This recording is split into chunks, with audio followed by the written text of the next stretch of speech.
Hello दोस्तों, नमस्कार।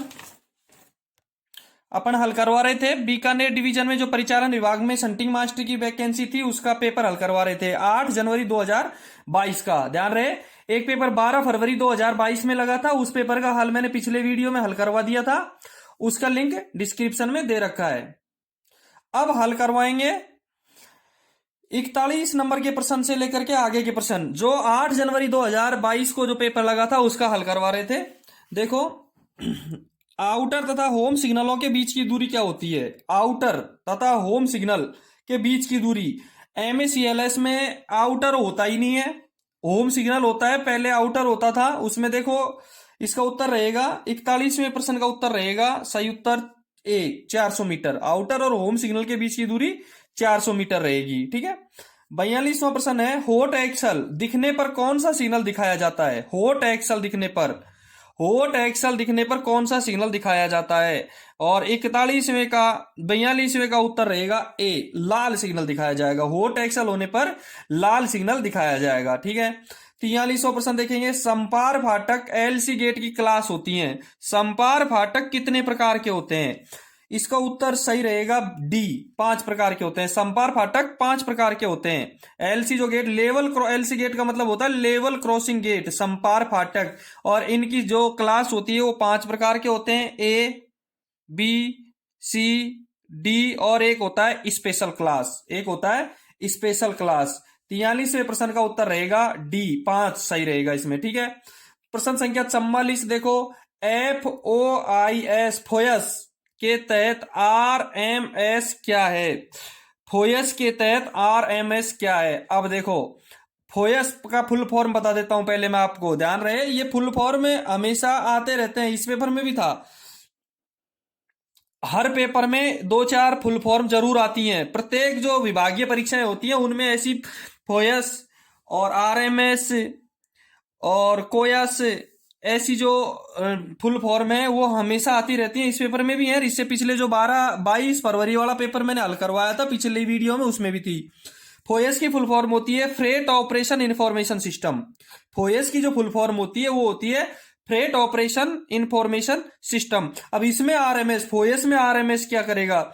इसका होगा रैक मैनेजमेंट सिस्टम। ए सही रहेगा। लेकिन एक आरएमएस और होता है, उसका होता है रेलवे मेल सर्विस। जो डाक होती है, मेल होती है, वो सर्विस और होती है उसका, उसमें फोयस के तहत नहीं आता है वो। ये फोयस फ्रेट ऑपरेशन इंफॉर्मेशन की सिस्टम जो आरएमएस होता है उसका होता है रैक मैनेजमेंट सिस्टम। अब दूसरा जो आरएमएस का अर्थ होता है वो होता है रेलवे मेल सर्विस।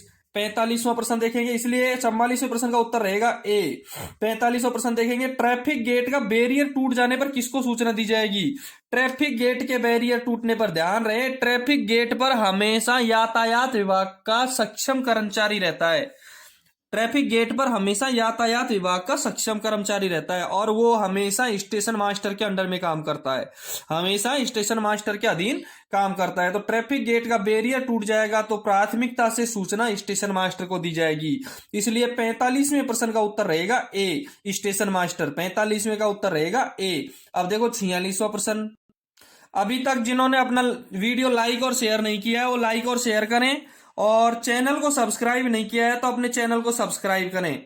ध्यान रहे, मार्च में एक गुड्स गार्ड का पेपर और होने वाला है 5 मार्च को, और उसके बाद में भी कई विभागीय परीक्षाएं। ध्यान रहे, इन पेपरों में से मैं गारंटी देता हूं 50% पेपर मिलेगा उसमें 46वें। क्योंकि पहले मेरे पास में उदाहरण है, 31 जुलाई का एक पेपर लगा था, 8 जनवरी का ये पेपर है और एक 22 फरवरी का पेपर है। आप तीनों को उठा करके देखोगे तो 50% प्रश्न है वो एक दूसरे से मेल खाते हैं।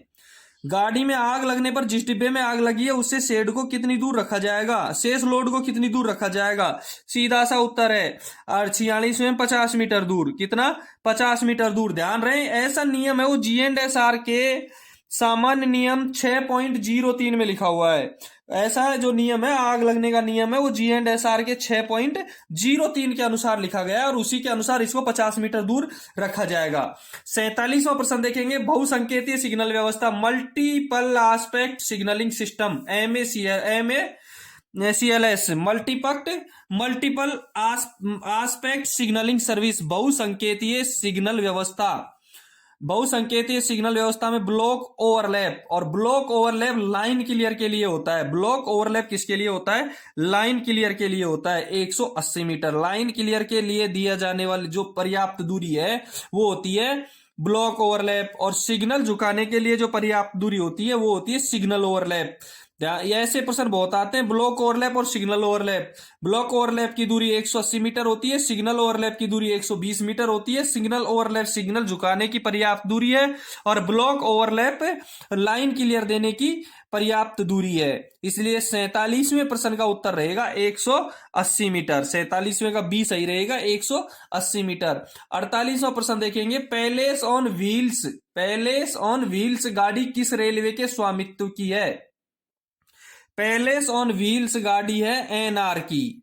48वें प्रश्न में बी सही रहेगा, यह है एनआर की। अब देखो इसको क्लियर करवा देता हूं कि यह train Rajasthan tourism development, Rajasthan tourist development corporation के लिए चलाई गई है। जो ये गाड़ी है पैलेस ऑन व्हील्स, ये राजस्थान टूरिस्ट डेवलपमेंट कारपोरेशन के लिए चलाई गई है, लेकिन ये एनडब्ल्यूआर की नहीं है। ये गाड़ी पैलेस ऑन व्हील्स है, एनआर की, नॉर्थ रेलवे की है, और नॉर्थ रेलवे का मुख्यालय दिल्ली है, नई दिल्ली। 49वां नंबर का प्रश्न देखेंगे, संचालन समय सारणी WTT वर्किंग टाइम टेबल, संचालन समय सारणी। ध्यान रहे वर्किंग टाइम टेबल, पिछले एक प्रश्न आया था WTT का फुल फॉर्म क्या होता है? WTT का full form working time table होता है। WTT का वर्किंग टाइम होता है, वर्किंग टाइम टेबल होता है, जिसका हिंदी में होता है संचालन समय सारणी। इसमें CC का अर्थ है, CC का अर्थ है। तो 49वें का जो प्रश्न है उसका उत्तर रहेगा क्रू चेंज। CC का अर्थ होगा क्रू चेंज। संचालन समय सारणी में जो वर्किंग टाइम टेबल में CC दे रखा है उसका अर्थ होगा क्रू चेंज। क्या होगा उसका? Crew change. अतः 49वें नंबर का जो प्रश्न है उसका उत्तर रहेगा C। 50वें नंबर का सवाल देखेंगे। 50वां प्रश्न है, सामान्य एवं सहायक नियम पुस्तिका, जनरल एंड सब्सिडरी नियम पुस्तिका G&SR में सामान्य नियमों के संशोधित हेतु अधिकृत है। सामान्य नियम के संशोधन कौन कर सकता है? G&SR में सामान्य नियमों का संशोधन कौन कर सकता है? ध्यान रहे CRB, अंग्रेजी में 50वें में ए जो CRB दे रखा है वो CRB इसका उत्तर रहेगा। अब CRB का फुल फॉर्म मैं बता देता हूं आपको, chairman of railway board. CRB का जो फुल फॉर्म होगा वो होगा चेयरमैन ऑफ रेलवे बोर्ड। अब मैं देखो एक चीज है कि जो भारतीय रेल का जो बोर्ड का अध्यक्ष है, चेयरमैन है, भारत के रेलवे बोर्ड के जो अध्यक्ष होगा, और जो CEO होगा वो भारतीय रेलवे के में प्रशासनिक प्रमुख हैं। भारतीय रेलवे में बोर्ड का अध्यक्ष और CEO भारतीय रेलवे के प्रशासनिक प्रमुख हैं, जो रेल मंत्री के माध्यम से, किसके माध्यम से? रेल मंत्री के माध्यम से भारत की संसद के समग्र नियंत्रण में कार्य करता है। संसद के समग्र नियंत्रण में कार्य करते हैं। कौन कौन करते हैं? भारत का जो रेलवे बोर्ड का अध्यक्ष और CEO संसद के समग्र नियंत्रण में कार्य करता है। ध्यान रहे, अध्यक्ष रेल मंत्रालय के लिए भारत सरकार के पदेन प्रधान सचिव के रूप में भी कार्य करेगा। जो CRB है वो भारत सरकार के रेल मंत्रालय के लिए भारत सरकार के पदेन प्रधान सचिव के रूप में भी कार्य करेगा। सामान्य एवं सहायक नियम पुस्तिका के नियम को संशोधन करेगा CRB, जो भारत सरकार के पदेन प्रधान सचिव के रूप में भी कार्य करता है। ठीक है। 51 नंबर का प्रश्न है, संसदीय राजभाषा समिति, संसदीय राजभाषा समिति अपना प्रतिवेदन किसे प्रस्तुत करती है? संसदीय राजभाषा समिति अपना प्रतिवेदन किसे प्रस्तुत करती है? इसमें उत्तर रहेगा बी, राष्ट्रपति को। किसका उत्तर रहेगा इसमें? बी, राष्ट्रपति को। अब इसमें गृह मंत्री का भी एक विशेष रोल रहता है। गृह मंत्री का विशेष रोल क्या रहता है कि इसका इस समिति का जो अध्यक्ष होता है, संसदीय राजभाषा समिति का जो अध्यक्ष होता है वो गृह मंत्री होता है। संसदीय राजभाषा समिति होती है, उसका अध्यक्ष होता है गृह मंत्री होता है। देखो जो ये समिति होती है संसदीय राजभाषा समिति, उसमें 30 सदस्य होते हैं। संसदीय राजभाषा समिति होती है उसमें कुल 30 सदस्य होते हैं। लोकसभा के होते हैं 20 सदस्य और 10 सदस्य राज्यसभा के होते हैं। 20 सदस्य तो लोकसभा के होते हैं और 10 सदस्य राज्यसभा के होते हैं। और इसका जो समिति के अध्यक्ष का चुनाव है वो समिति के सदस्यों के द्वारा ही किया जाता है। समिति के अध्यक्ष का चुनाव होता है वो समिति के सदस्यों द्वारा ही किया जाता है। और इस समिति का जो अध्यक्ष होता है वो हमेशा गृह मंत्री होता है। ठीक है। एकल संक्रमणीय मत प्रणाली के द्वारा इसका चयन होता है। जो इसका चुनाव होता है वो एकल संक्रमणीय मत प्रणाली के द्वारा होता है। इसलिए 51वें प्रश्न का उत्तर रहेगा बी। 52वें प्रश्न का उत्तर रहेगा, देखो 52वां प्रश्न देखेंगे, स्टेशन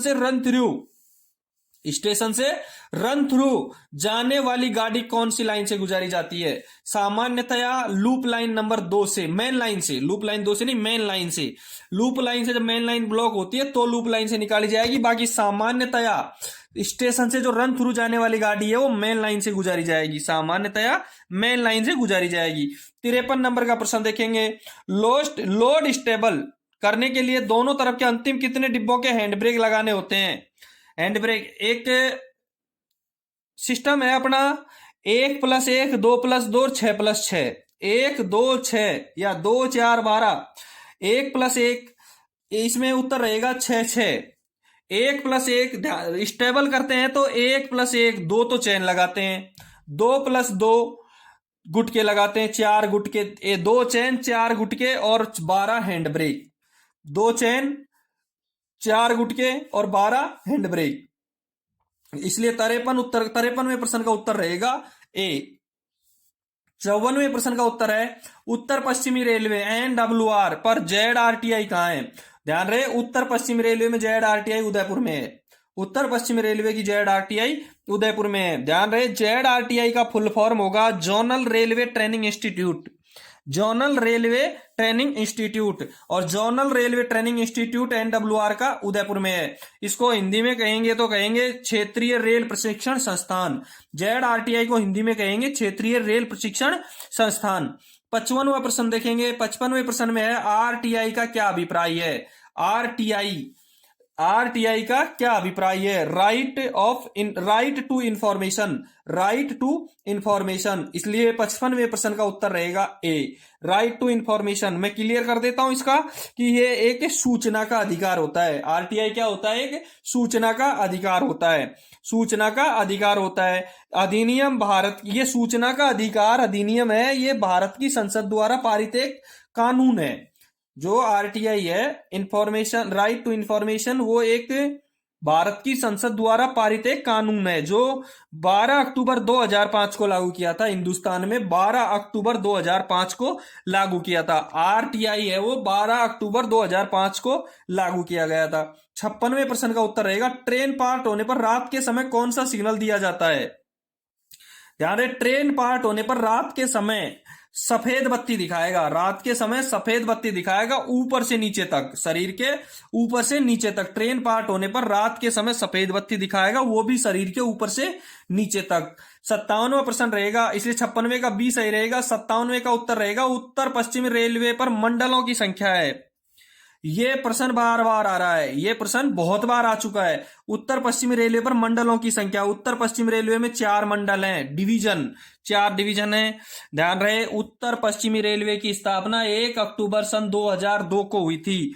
4 डिवीजन कौन कौन से हैं? जयपुर और अजमेर, बीकानेर और जोधपुर, जयपुर और अजमेर, बीकानेर और जोधपुर, जयपुर और अजमेर, बीकानेर और जोधपुर। जयपुर अजमेर वेस्टर्न रेलवे पश्चिमी रेलवे से लिए गए थे और अजमेर, बीकानेर और जोधपुर उत्तर रेलवे NR से लिए गए थे। ऐसे 2-2 डिवीजन लेकर के 4 डिवीजन मिलाकर के उत्तर पश्चिम रेलवे की स्थापना 1 अक्टूबर 2002 को स्थापना की गई थी NWR की। अगला प्रश्न देखेंगे, 58 नंबर का प्रश्न है, उत्तर पश्चिमी रेलवे पर ग्रुप सी हेतु कार्मिक प्रशिक्षण केंद्र, पर्सनल ट्रेनिंग सेंटर। ध्यान रहे, उत्तर पश्चिमी रेलवे में ये जो सेंटर है, पर्सनल ट्रेनिंग सेंटर है, कार्मिक प्रशिक्षण केंद्र, ये रहेगा जोधपुर में है। ये कहां है? जोधपुर में स्थित है। कार्मिक प्रशिक्षण केंद्र जोधपुर में स्थित है। अगला प्रश्न देखेंगे 59 नंबर का, 59 नंबर का प्रश्न देखेंगे। देखो, RDSO का मुख्यालय हेडक्वार्टर कहां है? RDSO का हेडक्वार्टर कहां है? देखो, अपने वीडियो को लाइक करना और यदि इसमें कोई प्रॉब्लम हो तो कमेंट बॉक्स में जरूर कमेंट करना। विभागीय परीक्षाओं में इन्हीं प्रश्नों में से प्रश्न आते रहते हैं। और अभी तक चैनल सब्सक्राइब नहीं किया है तो चैनल सब्सक्राइब करना। आरडीएसओ का मुख्यालय कहाँ है? अब मैं आरडीएसओ का मुख्यालय बताने से पहले आपको इसका फुल फॉर्म बता देता हूं। देखो, इसका फुल फॉर्म होता है research design and standard organisation. Research design and standard organisation. और इसकी स्थापना भारतीय रेल मंत्रालय ने की थी। इसकी स्थापना, आरडीएसओ की स्थापना किसने की थी? भारतीय रेल मंत्रालय ने की थी 1957 में। आरडीएसओ की स्थापना भारतीय रेल मंत्रालय ने 1957 में की थी।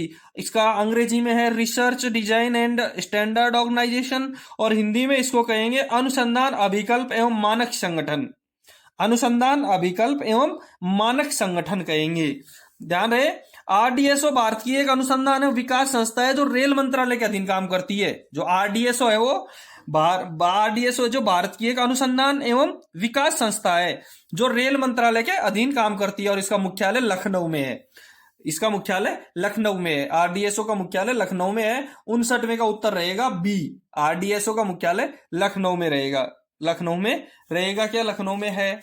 अब प्रश्न संख्या 60वां देखेंगे। देखो, प्रश्न संख्या 60वें में दे रखा है ए क्लास ओडीसी की गति क्या रहेगी? ए क्लास ओडीसी की गति क्या रहेगी? मैंने ओडीसी बहुत अच्छी तरह से क्लियर करवा रखी है पिछले कई वीडियो में। ओडीसी इसका फुल फॉर्म रहेगा ओवर डायमेंशन कंसाइनमेंट, और ये 3 प्रकार की होती है, ए, बी और सी। ओडीसी 3 प्रकार की होती है, ए, बी और सी। और ए क्लास ओडीसी की जो गति होती है वो होती है सेक्शनल स्पीड होती है।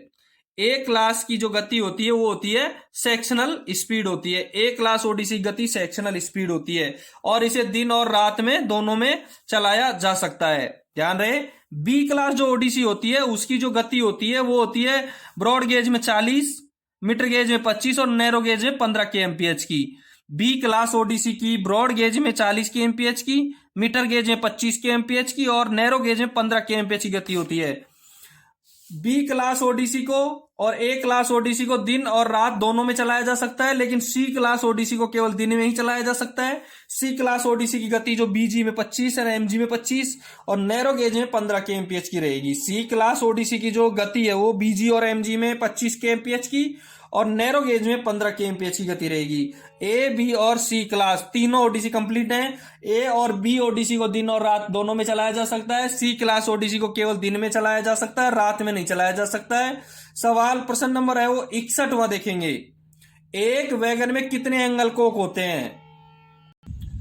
एक वैगन में कितने एंगल कोक होते हैं? इसका उत्तर रहेगा 2। इसका उत्तर रहेगा 2 एंगल कोक। 2 एंगल कोक रहेंगे, ए बीपी और एफ बी। बीपी का और एफ बी का। देखो, 62वां प्रश्न भी इसी से संबंधित है। यदि आपको 61वां और 62 एक आता है तो 62वां जरूर आएगा, 62वां आता है तो 61वां जरूर आएगा। इसमें दे रखा है एयर ब्रेक प्रणाली, एयर ब्रेक सिस्टम में ब्रेक पाइप का रंग कौन सा होता है? Break pipe BP. Break pipe को शॉर्टकट में रहेंगे ब्रेक पाइप बीपी। बीपी का रंग रहेगा हरा रंग और एफ बी का सफेद रंग रहेगा। एक वैगन में 2 एंगल कोक होते हैं और बीपी जो पाइप होता है उसका रंग हरा होता है, उसके कोक का रंग हरा होता है। एफ बी के कोक का रंग सफेद होता है। एफ बी का रंग सफेद होता है। 63 नंबर का प्रश्न देखेंगे। गेट से रात को गाड़ी पास होते समय गेटमैन कौन सी बत्ती दिखाएगा? रात को यदि गेट पे गाड़ी पास हो रही है तो वो हरी बत्ती नहीं दिखाएगा, सफेद बत्ती दिखाएगा। इसलिए 63 नंबर का जो प्रश्न रहेगा उसका उत्तर रहेगा ए, सफेद रहेगा। ठीक है। 64 नंबर का प्रश्न देखेंगे। राजभाषा की दृष्टि से भारत को कुल कितने क्षेत्रों में बांटा गया? कई बार बता चुका हूं, यह प्रश्न पिछले वीडियो में हल करवाया है मैंने, जिसमें 12 फरवरी का जो पेपर था उसका तीसरा क्वेश्चन था। ये सेम यही क्वेश्चन था, तीसरा क्वेश्चन 12 फरवरी का पेपर का। राजभाषा की दृष्टि से भारत को कितने क्षेत्रों में बांटा है? 3 क्षेत्रों में बांटा गया है, क, ख और ग। क, ख और ग 3 क्षेत्रों में बांटा गया। इसका 64वें का उत्तर रहेगा सी। अब मैं बता दूं कौन सा नियम है। राजभाषा जो नियम 1976 है उसके अनुसार इसको 3 भागों में बांटा गया है भारत को। राजभाषा की दृष्टि से राजभाषा अधिनियम 1976 के अनुसार 3 भागों में विभक्त किया गया है। बाद में जाकर के इस 1976 संशोधन नियम है, इसको संशोधित 1987 में संशोधित किया गया है। जो राजभाषा अधिनियम है उसको 1976 अधिनियम है, उसको 1987 में संशोधित किया गया है। देखो 64 नंबर का प्रश्न का उत्तर रहेगा सी। 65 नंबर का प्रश्न है, संविधान की अष्टम अनुसूची में कुल कितनी भाषाओं को सम्मिलित किया गया है? संविधान की अष्टम अनुसूची में कुल कितनी भाषाओं को सम्मिलित किया गया है? ये पिछला जो प्रश्न था, प्रश्न पत्र था 12 फरवरी 2022 का जो पेपर हल करवाया था पिछले वीडियो में, उसका पहला ही प्रश्न था ये, उसका पहला ही प्रश्न था कि इसमें कितनी भाषाएं हैं, भारत की 8वीं अनुसूची में कितनी भाषाएं हैं? ध्यान रहे 22 भाषाएं हैं, उत्तर इसका सी रहेगा। और वो कौन कौन सी हैं मैं पहले ये बता देता हूं। इसका उल्लेख है वो संविधान के 70वें भाग में किया गया है। जो 8वीं अनुसूची की भाषाओं का उल्लेख है वो संविधान के 70वें भाग में किया गया है, और उसके अनुच्छेद रहेंगे 343 के से 351 तक। कितने? 343 से 351 में जो अनुच्छेद है उनके भी उनमें इन भाषाओं का उल्लेख है। मूल एक चीज क्लियर और करवा देता हूं मैं आपको, मूल जो संविधान था उसमें 14 भाषाएं थी, केवल मूल जो संविधान था उसमें 14 भाषाएं थी। अब जो वर्तमान में इसमें 22 भाषाएं, वो कौन कौन सी हैं वो भी मैं आपको बता देता हूं। देखो, असमिया, बांग्ला, गुजराती, हिंदी, कन्नड़, कश्मीरी, कोंकणी, मलयालम, मणिपुरी, मराठी, नेपाली, ओडिया, पंजाबी, संस्कृत, सिंधी, तमिल, तेलुगु, उर्दू, बोडो, संथाली, मैथिली और डोगरी, ये 22 भाषाएं हैं। और इसमें जो एक नेपाली भाषा और है, इसमें 22 भाषाओं में एक नेपाली भाषा है। ध्यान रहे, भारत की जो 22 भाषाएं हैं उनमें एकमात्र विदेशी भाषा नेपाली भाषा है, एकमात्र विदेशी भाषा नेपाली भाषा है। अतः 65वें का उत्तर सी रहेगा। 66वां प्रश्न देखो, केंद्रीय हिंदी समिति का अध्यक्ष कौन होता है? केंद्रीय हिंदी समिति का अध्यक्ष कौन होता है? इसका उत्तर रहेगा बी, प्रधानमंत्री। 61वें जो 66वें प्रश्न का उत्तर रहेगा प्रधानमंत्री, बी रहेगा। अब मैं एक क्लियर करवा देता हूं, इसका चैप्टर ही कॉन्सेप्ट क्लियर रहेगा। इस समिति में कुल 41 सदस्य हैं। केंद्रीय हिंदी समिति में कुल 41 सदस्य हैं।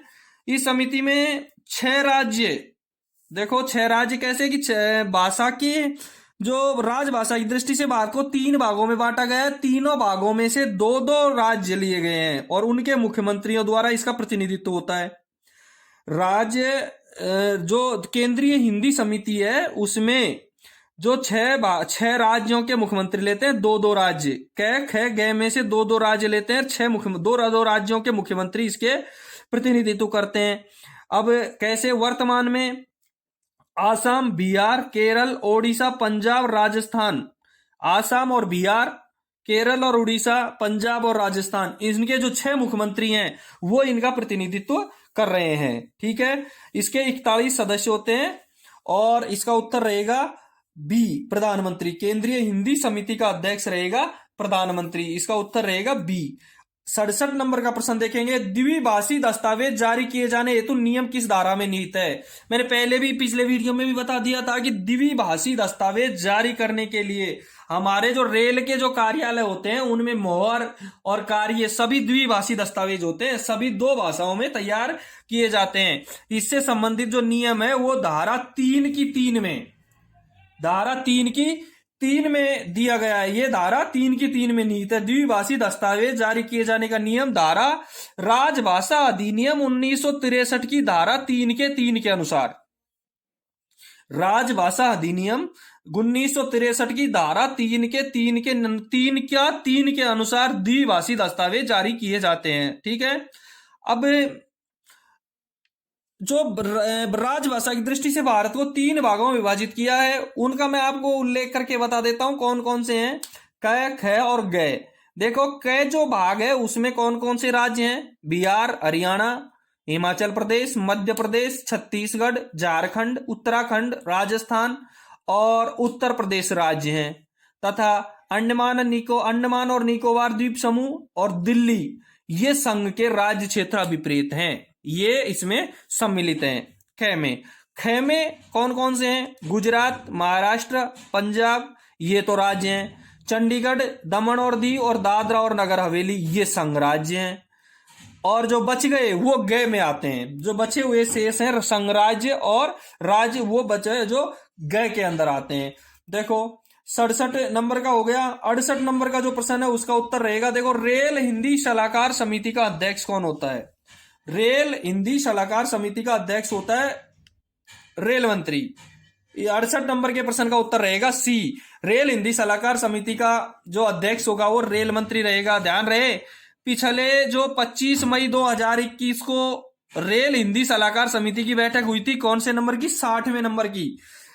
25 मई 2021 को हिंदी सलाहकार समिति की जो बैठक हुई थी 60वें नंबर की, उसकी अध्यक्षता रेल मंत्री पीयूष गोयल ने की थी। उसकी अध्यक्षता रेल मंत्री पीयूष गोयल ने की थी। रेल हिंदी सलाहकार समिति का अध्यक्ष रेल मंत्री होता है। पिछले 25 मई 2021 को 60वीं रेल हिंदी सलाहकार समिति की बैठक हुई थी, जिसकी अध्यक्षता पीयूष गोयल ने की थी। 69 नंबर का प्रश्न देखेंगे, निम्न में से बीकानेर मंडल में कौन सा नोटिस स्टेशन नहीं है? बीकानेर मंडल में नोटिस स्टेशन नहीं है। सूरतगढ़ ये नोटिस स्टेशन है, हनुमानगढ़ ये भी नोटिस स्टेशन है, गंगानगर ये भी नोटिस स्टेशन है, पीलीबंगा नोटिस स्टेशन नहीं है। अतः 69 नंबर के प्रश्न का उत्तर रहेगा डी। 70 नंबर का प्रश्न है, बीकानेर मंडल का विस्तार निम्न में से किस राज्य में नहीं है? बीकानेर मंडल का विस्तार निम्न में से किस राज्य में नहीं है? राजस्थान में तो है, पंजाब में भी है, हरियाणा में भी है और गुजरात में नहीं है। राजस्थान बीकानेर मंडल का जो विस्तार है वो गुजरात में नहीं है। 71 नंबर के प्रश्न में देखो, निम्न में से किस स्थान पर ART स्थित नहीं है? लालगढ़ में ART है, जोधपुर में ART है, भटिंडा में है, चूरू में स्पार्ट है। चूरू में स्पार्ट है। ध्यान रहे, ART का फुल फॉर्म रहेगा एक्सीडेंट रिलीफ ट्रेन और स्पार्ट का self provide accident relief train, ये स्पार्ट का उत्तर रहेगा जो चूरू में है। 72 नंबर का प्रश्न देखेंगे, एलनाबाद स्टेशन किस सेक्शन में स्थित है? तो इसका उत्तर रहेगा डी, हनुमानगढ़ और सादुलपुर सेक्शन में। एलनाबाद किस सेक्शन में है? हनुमानगढ़ और सादुलपुर में। डी सही रहेगा इसका। 73वें प्रश्न का उत्तर रहेगा, देखो, विश्व हिंदी सचिवालय किस देश में स्थित है? विश्व हिंदी सचिवालय और देखो, विश्व हिंदी सचिवालय मॉरिशस में स्थित है। इसका उत्तर रहेगा डी, मॉरिशस में स्थित है। ध्यान रहे, विश्व हिंदी सचिवालय मॉरिशस के मोका गांव में स्थित है और ये 11 फरवरी 2008 से कार्यरत है। हिंदी का एक अंतर्राष्ट्रीय भाषा के रूप में संवर्धन करने और विश्व हिंदी सम्मेलनों के आयोजन को संस्थागत व्यवस्था प्रदान करने के उद्देश्य से विश्व हिंदी सचिवालय की स्थापना का निर्णय लिया गया था। इसका जो मेन उद्देश्य है वो है हिंदी का एक अंतर्राष्ट्रीय भाषा में संवर्धन करना और विश्व हिंदी सम्मेलनों को आयोजन को संस्थागत व्यवस्था प्रदान करना। और इसका जो ये कब से कार्यरत है? 11 फरवरी 2008 से। ये मॉरिशस के मोका गांव में स्थित है। विश्व हिंदी सचिवालय मॉरिशस के मोका गांव में स्थित है। अगला प्रश्न देखेंगे 74 नंबर का। 74 नंबर के प्रश्न को हल करने से पहले अपने वीडियो को लाइक और शेयर करना और चैनल अभी तक सब्सक्राइब नहीं किया है वो चैनल सब्सक्राइब करना।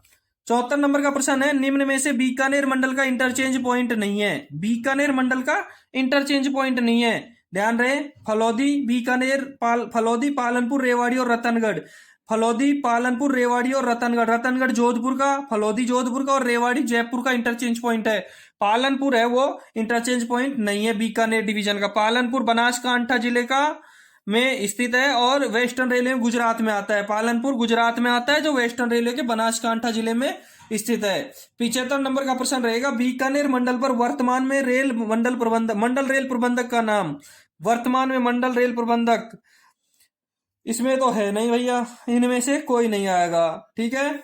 76वां प्रश्न देखेंगे, निम्न में से कौन सा शंटिंग का एक लू प्रकार है? शंटिंग का प्रकार है hand shunting, loose shunting, flat shunting, hand shunting, loose shunting और फ्लैट शंटिंग और ग्रेविटी शंटिंग और हम्प और fly shunting. Hand shunting, loose shunting, flat shunting, gravity shunting, hump shunting और फ्लाई शंटिंग। तो इसमें से एक प्रकार, सारे ही प्रकार हैं। उत्तर रहेगा इसका डी। 76वें का उत्तर रहेगा डी। शंटिंग 6 प्रकार की होती है, hand shunting, loose shunting, flat shunting, gravity shunting, hump shunting और फ्लाई शंटिंग। 77 नंबर के प्रश्न में देखो, गुलाबी नगरी पिंक सिटी किस शहर का उपनाम है? 77 नंबर का प्रश्न में गुलाबी नगरी है वो पिंक सिटी किस शहर का उपनाम है? ध्यान रहे, जयपुर। उसका उत्तर रहेगा ए, गुलाबी नगरी जयपुर का एक उपनाम है। देखो, उदयपुर के उपनाम है वो मैं आपको गिना देता हूं, झीलों की नगरी, मेवाड़, मेदपाट, प्रागवाट पूर्व का वेनिस, उदयपुर को इन नामों से जाना जाएगा। बीकानेर को किन नामों से जाना जाएगा? सी में बीकानेर है। राती घाटी, जांगल प्रदेश और ऊंटों का देश। और कोटा, कोटा को नंदग्राम, शिक्षा नगरी, राजस्थान का कानपुर भी कहा जाता है। गुलाबी नगरी कहेंगे जयपुर को। और 77 नंबर में प्रश्न में उत्तर रहेगा ए। 78 नंबर का प्रश्न है, उसमें सीसी रैक में बीपीसी के पेपर का रंग कैसा रहेगा? सीसी रैक में बीपीसी का रंग पीला रहेगा। सीसी रैक में बीपीसी का रंग कौन सा रहेगा? पीला रहेगा। 79 नंबर के प्रश्न में, विश्व प्रसिद्ध करणी माता का मंदिर किस रेलवे स्टेशन के नजदीक है? करणी माता का मंदिर बीकानेर के देशनोक में स्थित है, इसलिए इसका उत्तर रहेगा बी रहेगा। और 80 नंबर का प्रश्न है, उत्तर पश्चिमी रेलवे के वर्तमान पीसीओएम का पूरा नाम? प्रिंसिपल चीफ ऑपरेटिंग मैनेजर का पूरा नाम। और इसका उत्तर रहेगा बी। 80 नंबर का उत्तर रहेगा बी, प्रणय प्रभाकर। 80 नंबर का जो प्रश्न है उसका उत्तर रहेगा बी, प्रणय प्रभाकर। देखो, 1 से 40 नंबर तक के प्रश्न मैंने पिछले वीडियो में हल करवा दिए थे, और 41 से 80 नंबर तक के प्रश्न मैंने इस वीडियो में हल करवा दिए। आगे के प्रश्न है वो अगले वीडियो में हल करवाऊंगा। ठीक है, वीडियो को लाइक और शेयर जरूर करना। चैनल सब्सक्राइब नहीं किया है तो अपने चैनल को सब्सक्राइब करना। ध्यान रहे, विभागीय परीक्षाओं में, इसके बाद विभागीय परीक्षाओं में इन्हीं पेपरों में से कुल मिलाकर के प्रश्न आते हैं। इसके बाद में 31 जुलाई 2021 को जो पेपर हल हुआ था, स्टेशन मास्टर का जो पेपर लगा था बीकानेर डिवीजन में, उसको हल करवाऊंगा इस पेपर के बाद में। पिछला वीडियो में मैंने 12 फरवरी 2022 को जो पेपर लगे थे संटिंग मास्टर का, उसके पेपर हल करवाया है। उसके लिंक मैंने डिस्क्रिप्शन में डाल रखे हैं। इसके बाद 31 जुलाई 2021 का पेपर जो लगा था उसका हल करवाऊंगा। और उसके बाद में एक मेरे पास टीसी का पेपर पड़ा है, उस टीसी के पेपर को भी हल करवाऊंगा। धन्यवाद।